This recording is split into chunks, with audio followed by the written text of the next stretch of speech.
Terus ini gue mau kasih tahu ke lu pada lah, ke lu semuanya ya. Gue itu belum lama lah, maksudnya belum lama. Kenapa? Mungkin pada nanya-nanya kenapa postingan gue yang sama Uci itu gue unpin semuanya, gue delete-deletein semuanya. Karena gini, gue udah ngerasa ini orang-orang nanyain perihal hubungan gue itu nggak sehat buat gue. Gue udah mulai nggak suka ditanya-tanyain si apa namanya sama Oci baik-baik aja sama ini gimana kayak. Jadinya gue pengen ngurangin. Gue pengen ngurangin orang-orang menanyakan hal itu. Caranya gimana ya? Caranya harus gue lepasin dulu semuanya. Di belakang mau gue sama Oci baik-baik aja.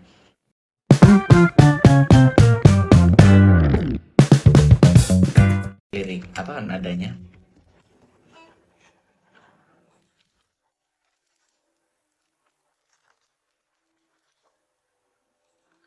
Kalian udah pernah dengar belum sih lagu Cinta Dalam Cinta? Gue mau nyanyiin ya. Kan masih ada grup TL nggak? Kalau teman Lana sekarang ada di Telegram, tapi gue belum bisa join lagi. Gue masih belum ada waktu buat join lagi, buat fokus join. Tapi nanti akan, insya Allah bulan depan lah, bulan depan itu udah mulai aktif karena gue udah, insya Allah udah akan ada admin juga, jadi bisa bantu gue lah.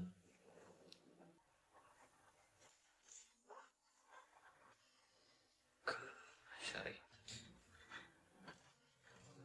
Ku ketinggian. Ku kira aku saja yang engkau cintai. Ku kira aku saja yang engkau sayangi. Bertahun-tahun ku jaga hati, tulusnya cinta tiada terbagi. Ku sangka aku saja pemilik hatimu. Ku sangka aku saja satu di hatimu. Kini ku tahu cintamu terbagi. Ada aku dan hati yang lain. Cinta di dalam cinta, rindu di dalam rindu.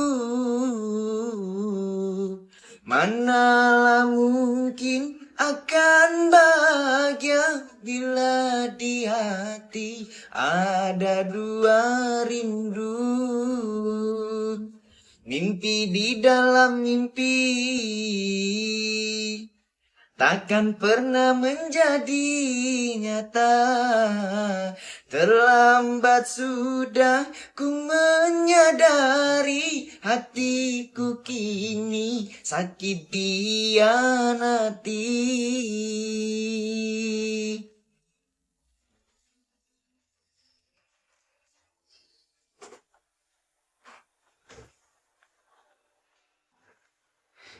Nikmati aja ya semuanya. Gila. Ngapain ente komen-komen di sini?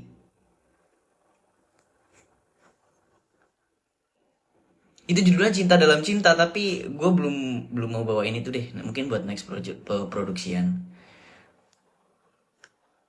Sama satunya kan yang mungkin teman-teman udah pada tahu ya. Dari apa mainnya ya?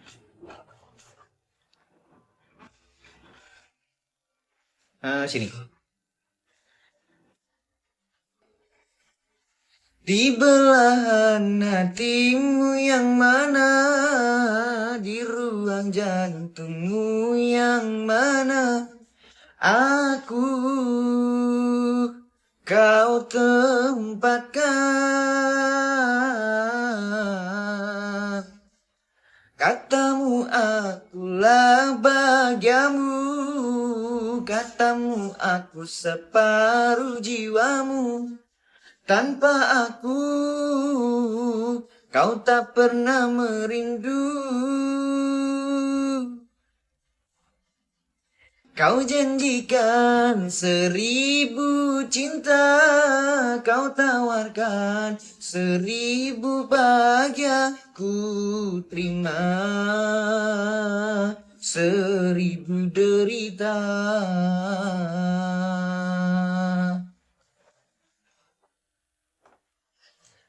Thank you. Itu belahan hati yang mana? Nanti gue bawain juga. Gak baca komen dong, gak seru kalau gak baca komen. Gue nyanyi dibilang gak seru. Baca komen nanti dibilang nyanyi dong gitu. Asik Pak Haji, joget Pak Haji. Lagu Jaraknya Bum, kapan rilis? Jarak itu susah mau dirilis karena gue belum nemu lirik buat songnya yang enak gitu. Refnya emang udah enak, itu liriknya emang udah kayak gitu. Tapi gue dari dulu sampai sekarang belum nemu song yang bagus dan lirik yang bagus gitu.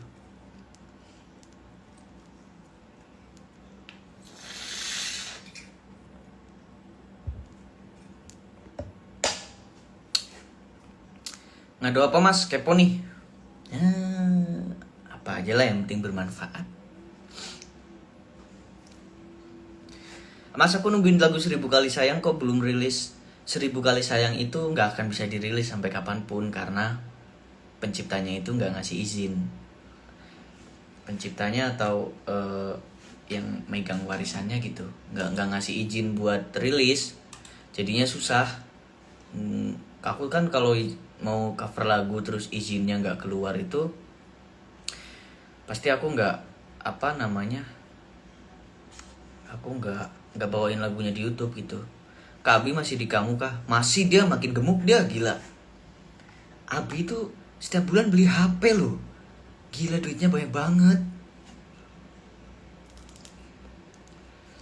Ya padahal udah ditungguin lagunya. Sama, itu aransemennya juga bagus. Maul masih kontekan sama Mayang. Gue tuh gak pernah kontekan sama Mayang tahu, kalau pengen tahu ya.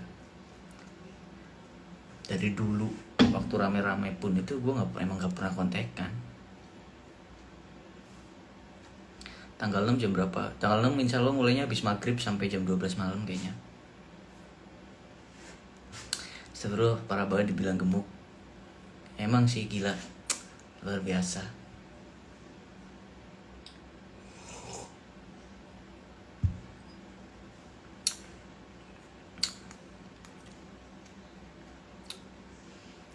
Orang mana yang setiap bulan beli HP coba kalau bukan Abidia Fakhri BSD. Katanya pacaran dulu itu sama Mayang. Kagak, itu tuh gua capek jelasin itu udah lewat juga. Kenapa digosipin sama Mayang? Jadi waktu itu tuh gue boleh cerita prosesnya ya. Gue waktu itu tuh ada manajernya Mayang, itu namanya Irma. Gue sering ketemu juga sekarang sama orangnya, Teh Irma namanya. Nah dulu itu gue dibilang ini ada mau diajak podcast nih sama Mayang gitu. Nah tapi sampai sana itu gue nggak tahu kalau konsep podcastnya kayak gitu kan. Nah jadi di belakang layar itu ada layar monitor atau apa sih sebutannya, yang pertanyaannya apa itu udah pada disiapin gitu. Nah itu gua nggak tahu kalau bakal kayak gitu. Terus akhirnya podcast jalan beres terus diupload. Nah gue nggak tahu efeknya akan sebesar itu karena gue pas selesai podcast itu di mobil itu gue sempat bilang sama Mas Tim waktu itu gue masih dipegang sama Mas Tim ya. Waktu itu Mas Tim masih sebagai manajer gue, sekarang kan enggak, sekarang gue dipegang Mas Randy. Nah gue bilang sama Mas Tim itu bisa nggak ya nggak usah ditayangin, kayaknya gue nggak srek deh gitu. Itu di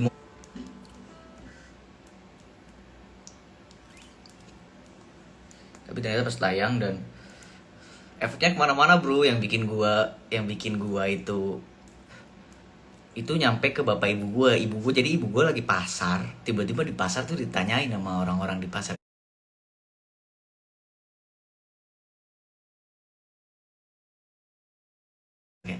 itu kok anak lu, bahasanya itu anak lu kok sama anak kayak, wah gak bisa nih kayak gini nih. Sampai semua orang itu di IG gue pada waktu itu. Tapi gue thanks tuh teman Lana yang pada waktu itu hadir ya, kayak Neng Faro, Yulita, pokoknya Nabila, itu orang-orang yang gue inget banget pada waktu itu.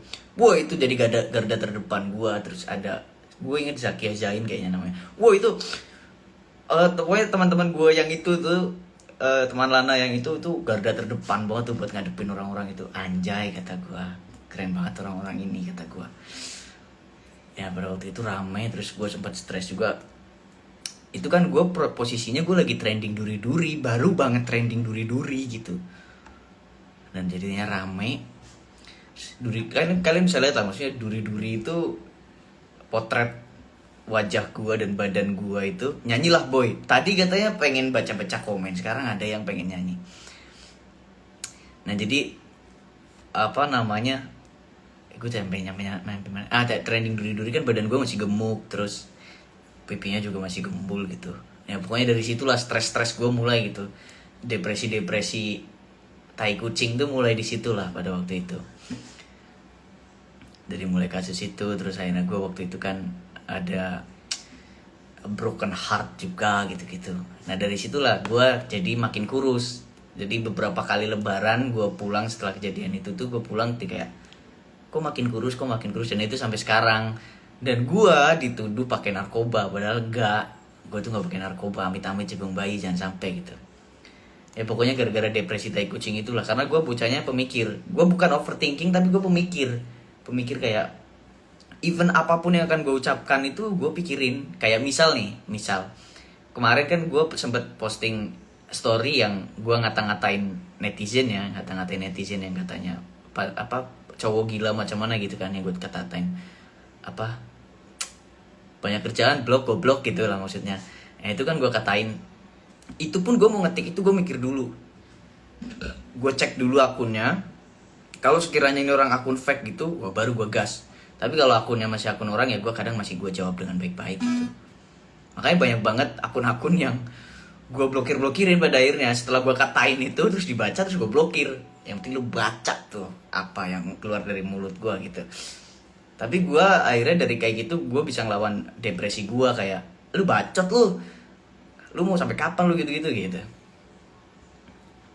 Jadi gue blokirin tuh, makanya semakin kesini tuh sedikit orang-orang yang komentarnya bikin gue nggak enak hati gitu.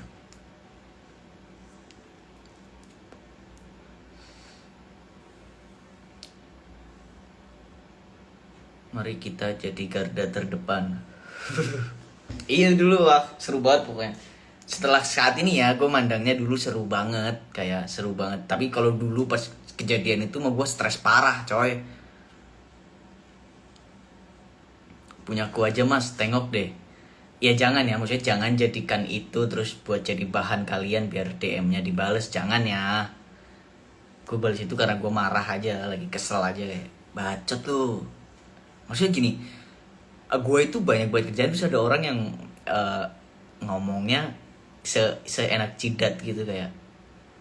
Lagi pula ya. Gua itu kalau mau ke Banyuwangi, gua mau nyamperin Oci, gua itu semua harus gue pikirin. Lagi-lagi gue harus mikir ya. Satu, dari habis lebaran kemarin gue belum pulang kampung, ya kan? Ya kali nanti akan apa kata orang tua gua, lu bocah ya, belum balik kampung malah main ke sono-sono pacaran mulu. Gua nggak mau itu terucap. Makanya gua harus selaraskan tuh, seimbang antara gua ke Banyuwangi dan gua ke mana? Ke Lampung. Ya itu karena Lampung masih jadi prioritas gue, keluarga gue di sana semuanya. Tetap aja keluarga is number one bro. Bro cover lagi lagu-lagu Malaysia. Insya Allah nanti kalau izinnya gampang aku cover lagi. Nah terus itu satu ya, maksudnya gue harus selarasin itu, seimbangin itu. Kedua, kebetulan gue banyak kerjaan, proyekan gue. Kayak ini nanti live Skarige, terus proyek Halu juga gitu. Jadinya ya. Terus ini gue mau kasih tahu ke lu pada lah, ke lu semuanya ya. Gue itu belum lama kenapa, mungkin pada nanya-nanya kenapa postingan gue yang sama Uci itu gue unpin semuanya, gue deletein semuanya. Karena gini, gue udah ngerasa ini orang-orang nanyain perihal hubungan gue itu nggak sehat buat gue. Gue udah mulai nggak suka ditanya-tanyain sama Oci baik-baik aja, sama ini gimana kayak. Jadinya gue pengen ngurangin orang-orang menanyakan hal itu. Caranya gimana ya? Caranya harus gue lepasin dulu semuanya. Di belakang mau gue sama Oci baik-baik aja. Dan gue pun nggak ngelakuin itu juga koordinasi sama Oci, gue ngobrol sama Oci, gue deep talk, gue bener-bener kayak gue nggak nyaman nih kayak gini. Dan gini ya, dulu itu aduh gue akan jadi panjang banget. Nah dulu itu gue kan nggak pernah tahu efeknya ya, maksudnya efek jangka panjangnya tentang hubungan gue sama Oci, tentang gue duet sama Oci. Mungkin kalau duet itu gue tahu jangka panjangnya ya bagus, gue bisa berkarya bareng, gue bisa jalan bareng-bareng gitu. Tapi yang nggak baik adalah pada akhirnya semua karya gue nantinya yang gue takutkan adalah akan ketutup dengan cinta-cintaan gue. Nah gue nggak mau itu tuh, gue nggak mau akan adanya hal itu. Makanya akhirnya gue ambil langkah yang menurut gue cukup berani dan beresiko, kayak kalaupun tiba-tiba lu pada kabur karena lu udah nggak bisa menikmati cinta-cintaan gue sama Oci, ya terserah lu gitu. Pada intinya gue akan menjaga hubungan gue baik-baik, dan gue akan menjaga perjalanan karir gue sama Oci itu baik-baik juga gitu. Yang akhirnya gue akan membentuk teman-teman Lana fans yang fokusnya adalah ke karya gitu, nggak lagi ke cinta-cintaan yang menurut gue lama-lama bikin gue ribet gitu. Itu sih makanya akhirnya banyak yang nanya, kok fotonya dihilangin atau apa. Ya memang sengaja gue hilangin gitu, tapi di luar itu semua gue baik-baik aja, gue lancar-lancar aja. Dan gue pengen balikin semuanya ke awal lagi lah. Maksudnya dulu itu orang-orang kenal gue itu dari karya gue, dari mulai duri-duri, bahkan kalau lebih jauh lagi dulu dari zaman gue Launis, dari lagu Ayah gitu-gitu. Nah gue pengen mulai itu dengan langkah yang cukup berat mungkin buat dijalanin, tapi akan gue lakuin gitu. Dan akan gue lawan juga orang-orang yang kayak lu kalau ini gitu, maksudnya yang begitu-begitulah. Nggak tahu aja profilnya bucin bet, ya itu kan di WhatsApp, cukup orang-orang yang tahu aja, jangan diumbar-umbar ya. Gitu sih. Makanya gue sama Oci, gue pun kasih tahu ke Oci kayak gue itu peduli sama karir lu gitu. Yang gue takutin kan gini, gue mungkin rilis lagu duet trending, naik lagunya, tapi ketika gue rilis lagu sendiri akhirnya nggak naik. Nah itu kan gak seimbang tuh. Dan Oci pun gitu, Oci rilis lagu duet naik, Oci rilis lagu sendiri nggak naik. Nah itu kan harus diseimbangin. Caranya gimana? Caranya ya bikin semua orang yang ada di lingkaranku dan lingkarannya Oci itu dibikin fokus sama karya. Dan karya itu sesuatu yang jujur, maksudnya fair-fairan. Kalau kalian denger live Skaregeku nggak enak, itu hak kalian buat ngomong nggak enak nih lagunya. Itu hak kalian. Karena musik itu jujur dan selera, karya itu selera dan jujur. Lagi-lagi gitu kan. Itu hak kalian buat bilang aku nggak suka lagu ini gitu. Tapi kalau kalian fokusnya adalah di cinta-cintaannya, aku nggak mau di sini nggak ada Ocinya, aku nggak mau di nonton Oci nggak ada Molananya, aku mau nonton ini ya yang duet aja. Nah itu kan akhirnya nggak seimbang. Tapi kalau penilaiannya adalah berdasarkan karya, selera, ya gue nggak masalah gitu loh.